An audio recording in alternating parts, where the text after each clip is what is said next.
Celeste POV. Tumabi! Dadaan ng tunay na reyna. Pam announce habang papasok siya sa tent na kinalalagyan ko. May commercial shoot ako sa isang shampoo ngayon.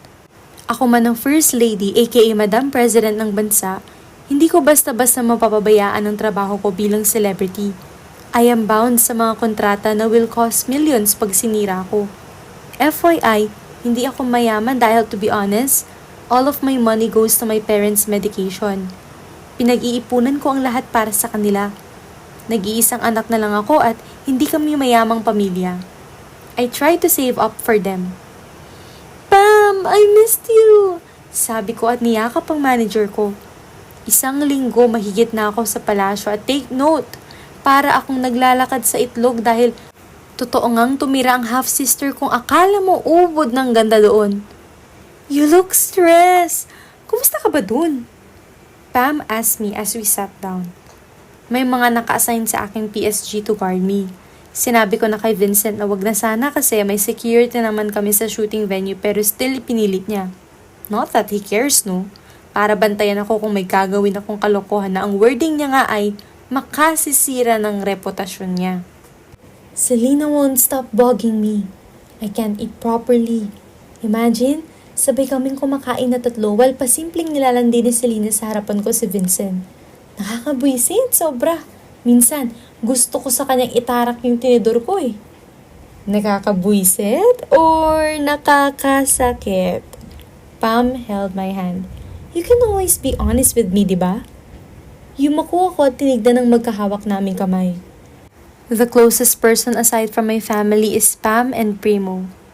I tried to smile dahil alam kong mag-aalala siya sa akin. Mahal na mahal ako ni Pam, hindi lang bilang talent niya, kundi dahil magkaibigan na kami before that. Celeste, tawag nito sa akin at inayos ang ilang hibla na tumatabing sa mukha ko. Kaya nung maramdaman ko yung care niya, tuluyan nang nagbagsakan ng luha ko. Sinusubukan kong punasan iyon pero tuloy-tuloy pa rin na akala mo may mga sariling utak. Ang sakit pala, no? Yung dapat, inaalagaan mo, inaalagaan ng iba. Yung dapat, yumayakap sa'yo sa gabi, iba ang kasama. Na yung taong mahal mo, iba na yung mahal ngayon. Niyakap ako ni Pam ng mahigpit and it made me cry harder kasi pakiramdam ko, nasasaktan din siya para sa akin. Celeste, hindi mo naman kasi kailangan gawin to. People are dying just to have you. Alam ko rin kung gaano ka kamahal ng kapatid ko at alam ko rin na kahit na anong sabihin ko na hindi mo deserve to ay umayos siya ng upo at tinitigan ako ng diretsyo. Pinupunasan niya ang mga luha ko. Kahit na ano pang sabihin namin, baliwala kasi hindi mo man maamin. Mahal mo pa siya at umaasa ka riyan sa dulo ng puso mo na baka pag ginawa mo to, umayos at bumalik ang lahat sa dati. Pero tanggap ko na. Tanggap ko na rin na hindi niya na ako mahal.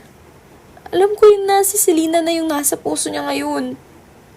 I managed to stop crying dahil naisip kong masisira ko ang commercial shoot ko. Ngumiti sa akin si Pam. Iba ang alam ng isip sa gusto ng puso. Matalino kang tao, Celeste, pero marupok ka. Natawa ako sa sinabi niya. Tignan mo yung mukha mo, pahihirapan mo ang makeup artist mo niyan. Pam said, trying to cheer me up.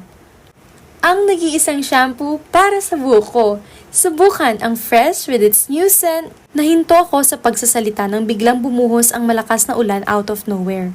Nagtakbuhan ng mga taong nanonood sa akin at ng mga crew. Kaya napaatras din ako. Maraming tao dahil nasa open park kami. I was looking for my managers nang may biglang humawak sa kamay ko. Miss Celeste, grabe ang ganda mo sa personal. Sabi nung lalaki sa harapan ko. Ngumiti ako at pumiglas. Nagsimula na rin akong tumakbo kasama yung mga tao. Hindi ko alam kung fan ko ba siya or ano paman pero after nung nangyari kay Francis, nagkaroon ako ng takot sa mga hindi ko lubos nakakilala. Hindi ko alam kung saan ako dinala ng mga paa ko. Take note, naka-heels pa ako. Nag-take over ako sa mga bench na may mga silong. I sat down there. People are still running everywhere pero dahil nasa malayo ako ay hindi nila ako pinansin.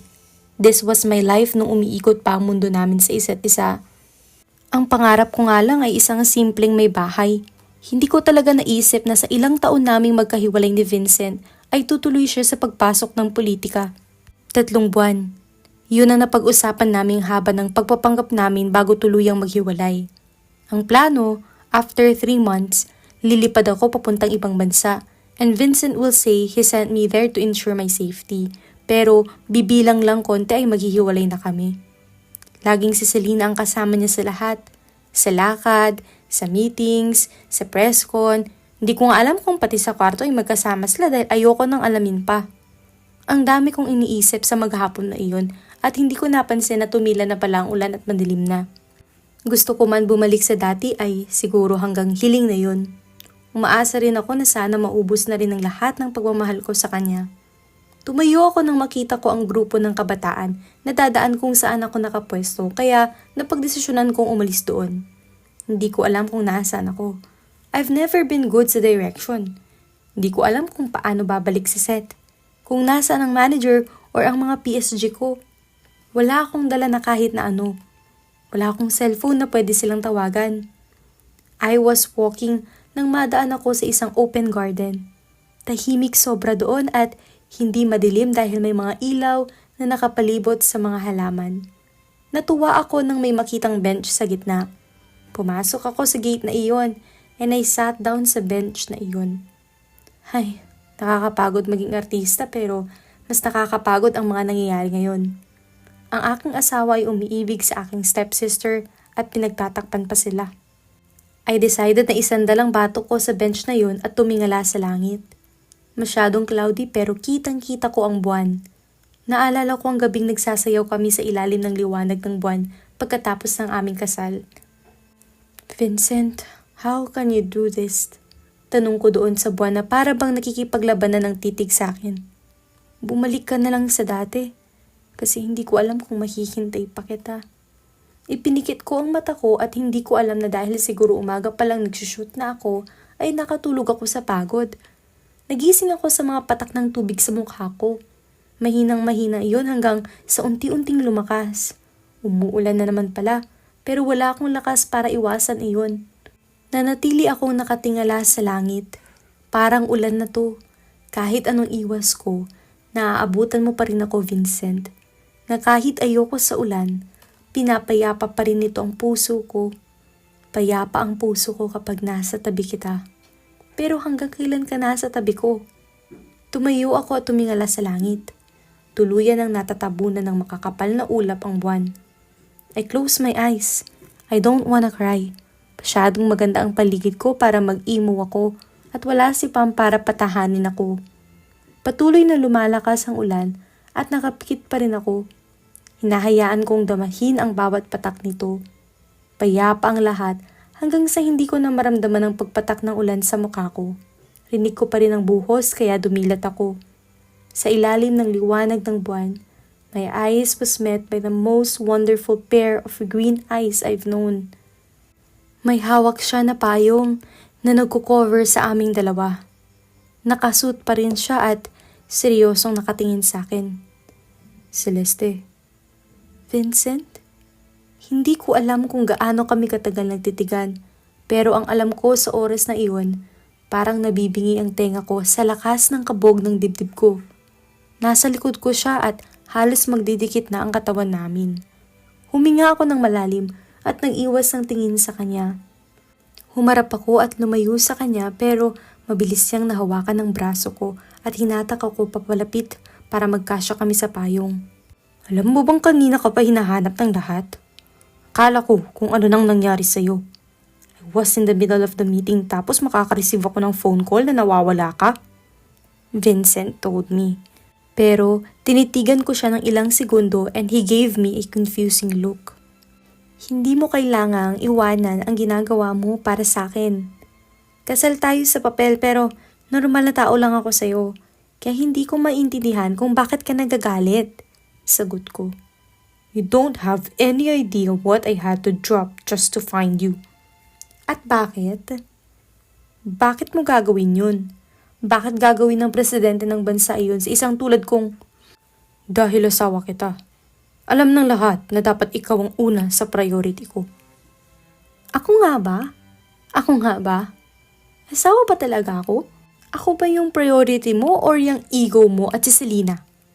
Alam mo ang ginawa mo. Oo, alam ko ang ginawa ko. Ilang beses ko nang sinabi sa'yo pero in case na hindi pa rin malinaw sa'yo, let me tell you this. I am faithful to you. At kung may tiwala ka sa akin, hindi mo itatapon ang ilang taon na pagsasama natin dahil sa isang gabi na pinaniniwalaan mong niloko kita? I burst into tears. Isang maling gabi kapalit ng ilang taong minahal kita? I am your wife. Pero sinong kasama mo? Do you know how much you are breaking me? Sinuntok ko yung chest niya. I was so broken that night. Hindi mo alam kung ano nawala sa akin. Tapos babalik ka? Babalik ako sa buhay mo tapos girlfriend mo ang kapatid ko? Baliw ka ba? Hindi ako naniniwala. Hindi ko sinabing maniwala ka sa akin. Ang tanong ko, why did you ruin my life? Bakit kayang-kaya mo akong saktan? I bit my lip. Minahal lang naman kita ha. Nagbahal lang naman ako. Pero bakit nagkaganito tayo? Bakit napaka-imposible mong abutin? Celeste, kung mapapatunayan ko ba sa'yo na wala talaga akong ginawang mali nung gabing yun, mababalik ba lahat? Iiwan mo na ba siya? Ito ay hindi madali. At ito ay... So hindi mo siya kayang iwan? Tumawa ako at pinalasan ang luha ko. Tama! Huwag mo siyang iwan dahil siya na ang kailangan mo ngayon. Sabi ko as I step away from him. I started walking away pero hinilan niya ako at mabilis na hinalikan. Mabilis ko ring pinaghiwalay ang mga labi namin. Tandaan mo, Vincent. Hindi mabubura ng halik mo kung paano mo ko dinurog ngayon. Pumiglas ako sa kanya at tumakbo palayo. Nasa lubong ko ang isa sa mga PSG ko na babae at mabilis akong pinayungan at pinatungan sa balikat ng jacket. Ganoon din si Vincent na nasa likod ko. Nabasa rin siya dahil sa paghabol niya sa akin. Nauuna akong maglakad at nasa likod niya. Ramdam ko ang tingin niya sa akin pero pinigilan ko ang sarili ko na lingunin pa siya. Sana ganun kadali. Sana ganun kadali na talikuran ng lahat. Sana natatanggal na lang ng panahon ang lahat ng sakit at pagmamahal. Nauna akong maglakad sa PSG ko at nakipag-unahan talaga akong pumasok at tumabi sa driver's seat. Pakiramdam ko ay nakaramdam sila kaya hinayaan na lang nila ako. Nung makita kong pagpasok si Vincent ay sinandal ko ang ulo ko sa salamin at nagpanggap na tulog. Doon naman ako magaling. Kaya nga ako nag-artista. Magaling akong magpanggap. Paalis sana kami nang kumatok ang isa sa PSG namin mula sa kabilang sasakyan. Hawak nito si Pam kaya binuksan ko ang bintana at mabilis akong niyakap ng manager ko. Petche ka talaga, lagi mo akong pinag-aalala, sabi nito. Napatingin siya sa backseat at napanganga patila nagsising pa sa utak niya kung si Vincent ba talaga yun. Ay, good evening po Mr. President. Good evening po, bati ni Vincent sa kanya. Oh, ito ang cellphone mo. Kanina pa tawag ng tawag sa'yo si Primo. Nasabi ko kasi kaya tawagan mo agad dahil Let's go. Maotoridad na utos ni Vincent. I gave Pam a peck and waved goodbye bago umandar ang kotse. Binuksan ko ang phone ko at nanlaki ang mata ko nang makita ko ang dami ng missed calls from Primo. I was about to dial his number nang, "Don't call him," Vincent said at napalingon ako sa kanya. Seryoso ka ba? At least, huwag mo siyang tawagan kapag kasama mo ko. Pumikit siya at tila pagod nang makipagtalo sa akin. Hindi ko siya pinansin and was about to call Primo talaga. Celeste, don't fight with me with this one. Pagod ako. He added, pero nakapikit pa rin siya. Pagod din naman ako. Why can't I rest too? Tumintindi na nga ang nagiging mga eksena ng dalawa. Nagkakaroon na nga ba sila ng chance para magkabalikang muli? O mas lalo lang silang napapalayo sa isa't isa? Totoo nga bang nagbago na si Vincent at wala na siyang nararamdaman para kay Celeste? Abangan ang susunod na kabanata.